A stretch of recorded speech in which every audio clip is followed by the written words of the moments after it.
enumira omwagalwa wange omwoyo kyenvudde nkukubira kasimu munnange tunyumye mu nterere emmeeme nnuma mpulira emmeeme nnuma enumira omwagalwa wange omwoyo kyenvudde nkukubira kasimu munnange tunyumye mu nterere emmeeme nnuma mpulira emmeeme nnuma enumira omwagalwa wange omwoyo kyenvudde nkukubira kasimu munnange tunyumye mu nterere emmeeme nnuma mpulira emmeeme nnuma enumira omwagalwa wange omwoyo kyenvudde nkukubira kasimu munnange tunyumye mu nterere ebigambo byo mpulira emmeeme nnuma enumira omwagalwa wange omwoyo kyenvudde nkubira kasimu munnange tunyumye mu nterere mpulira emmeeme nnuma enumira omwagalwa wange omwoyo kyenvudde nkwata kasimu munnange tunyumye mu nterere. Wali obaddeko mu situation nga olaba ne muntu munno ayinza obutategeera nsonga yo. Nze gwe mutunuulira wano eno, yesterday I was depressed. Omanyi omuntu ali depressed ng'oli broken, ng'owulira oli mu kukkirira mu nnyanja oggwerayo, ng'owulira olinga gwe baziika ng'oli mulamu naye ng'owulira abantu basena ettaka ng'oliwulira likuyiikako, olinaasema ekitiyo ng'owulira biri mu kuyiikako ettaka naye nga ggwe oli mulamu.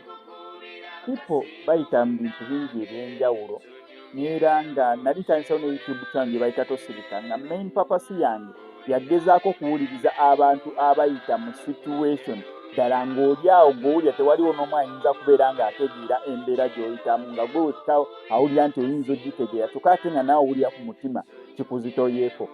Nawulidde nga ku mutima kinzitoyeeko naye nga sirinaayo muntu gw'oyinza kugamba mb'omanyi nkunnyonnyola ensonga eno n'eno nga bw'eri. Wano ku SMS Media nina followers abasukka mu 2,000.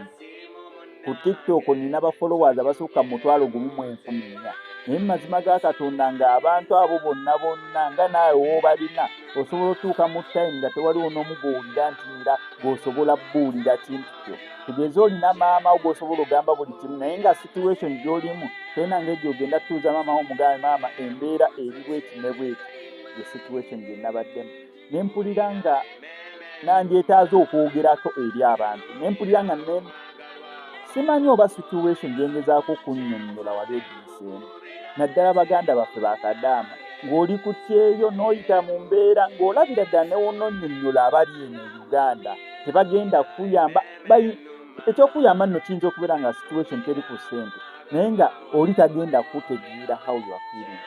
N'olaba ng'olina emikwano mingi nnyo abakola kino oba naawe b'okolera kiri naye nga mazima embeera gy'olimu oba obulumi bw'olimu nga ne woona obunnyonnyolaani bwongo oba olabira ddala tewaliiwo agenda sobola kubeera nga akutegeera. Embeera gye nabaddemu ekiro ekikeeseza olunaku saga mutwe nti oba ki ndi fine kati ndi fine naye we ntuukidde okuvaayo okukola story naye ng'eno story eri ku nze nga SMX bantu bangi bayita mu mbeera bw'eti. On top of that ate ekintu kinene kiri nnyo mu bantu abeeyita ba celebrity.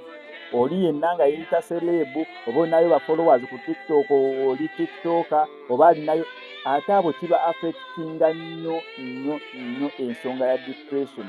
Olw'ensonga mwalaba story yange nasembye okukolera ya Master Parrot ng'anywedde akenge.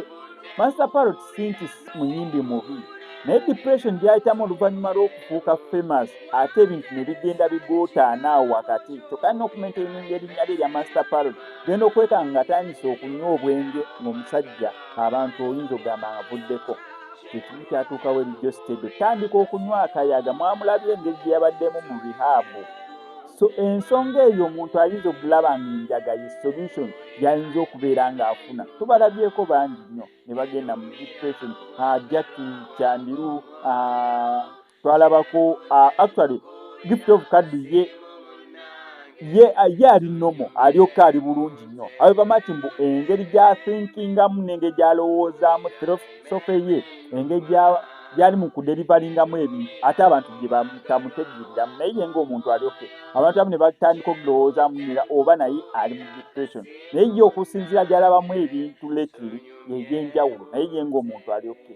Bantu bangi naddala abayingi ate bo kiri waasi naddala abacelebrity kiri waasi naye omuntu yenna otuukanga mu mbeera efaanaganako weeti owulira wandiikaaze atuuse okukubira ku muntu nga ensonga nga wenkugambe sente ebeera ku ssente mbu omuntu biki financial problems ngeri naye ng'omuntu owulira wandiikaaze okwogera n'omuntu ekigambo kiba kigambo kimu oli n'ayogera bwogezi n'akamwake nga nze wendi mu kwogera mazima ga Katonda nkikuziika kabirayo neggwawo obulamu bwo ne buggwawo bwotyo paka w'okomekerera okugenda eyingira mu ntaana naye nga muntu yayogera bwogezi kigambo tusemekisa oli kino nakatudde oli kino nakatudde wagira kino nakatudde oli n'agenda okusalako omugambo n'ofeiringa okuliivinga nagwo. Twalabye Pia Pound ng'agezaako ku express nga teyakijjeyo bulungi obulumi bwe yayitamu nga Sheila Price ayogedde ekigambo naye nga bakimusazeeko busaze